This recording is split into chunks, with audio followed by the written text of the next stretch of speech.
তারপর হচ্ছে যে আমরা এরপরে পর্যন্ত বিশ্ববিদ্যালয় প্রশাসনের কাছে তারা যে অভিযোগপত্র জমা দিয়েছে, লিখিত অভিযোগ আমরা জমা দিয়েছি।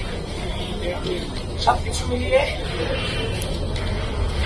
আমরা যে নির্বাচন আশা করেছিলাম যে আমরা কোনো প্রশ্ন রাখতে চাই, আমরা সেই নির্বাচনের কাছ থেকে আমরা সেই শুরুতেই গণঅভ্যুত্থান পরবর্তী যে গণতান্ত্রিক চেতনা সেটা আপনি আশ্চর্য হবেন। সেই জিএসসিতে একজন ম্যান, গোলামী ম্যান, সহকারী তিনি আমাদের মেয়ে সূচনাকে পাঠ কক্ষ বিষয়ক সম্পাদক রূপে হবে গোলামীকে বলেছে, তোমার ছাত্রত্ব কিভাবে থাকে আমি তোমাকে দেখে দিব।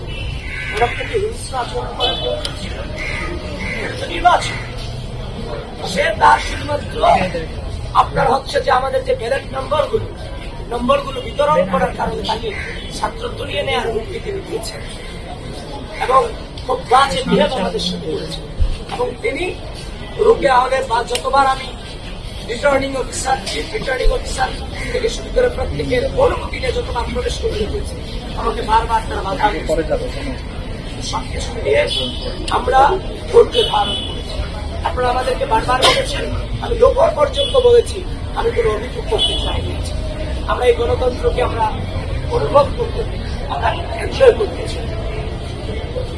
একটা 12টার পর থেকে যখন এগুলো আসতে থাকে তখন তো আর বন্ধ করে থাকা যায়।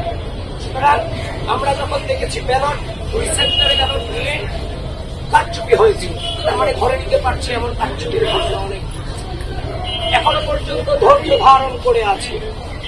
আমরা সুস্থ, স্বাভাবিক, নিরাপদ ক্যাম্পাস নির্মাণ করতে, কিন্তু স্পষ্টভাবে জানিয়ে দিতে চাই, যদি একইভাবে ভোট গণনাতে ম্যানিপুলেট করার বিপুল পরিমাণ চেষ্টা করা হয় এবং যারা বাংলাদেশের স্বাধীনতা সার্বভৌমত্বকে বিশ্বাস করে, যারা এই ক্যাম্পাসে সাধারণ শিক্ষার্থীদের মত প্রকাশের স্বাধীনতাতে বিশ্বাস করে, যারা এই ক্যাম্পাসের সাধারণ শিক্ষার্থীদের মানবাধিকারে পূর্ণ বিশ্বাস করে এখনো করেনি, তারা যদি ভোট গণনার ম্যানিপুলেটের মধ্য দিয়ে যদি নির্বাচনী ফলাফলকে ব্যাহত করার বিন্দু পরিমাণ চেষ্টা করে ঢাকা বিশ্ববিদ্যালয় হাত দিয়ে ক্যামেরা ধরছেন, এটা নিচু করেন।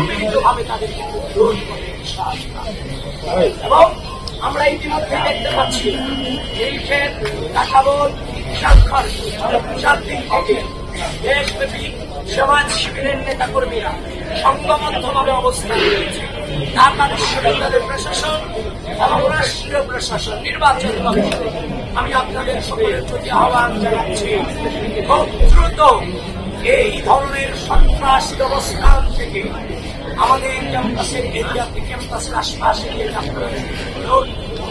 ধরনের যোগদান অবস্থান কোনভাবে আমরা পরবর্তী সময়ে আশা করিনি এবং সেটা আশা রাখছি আপনারা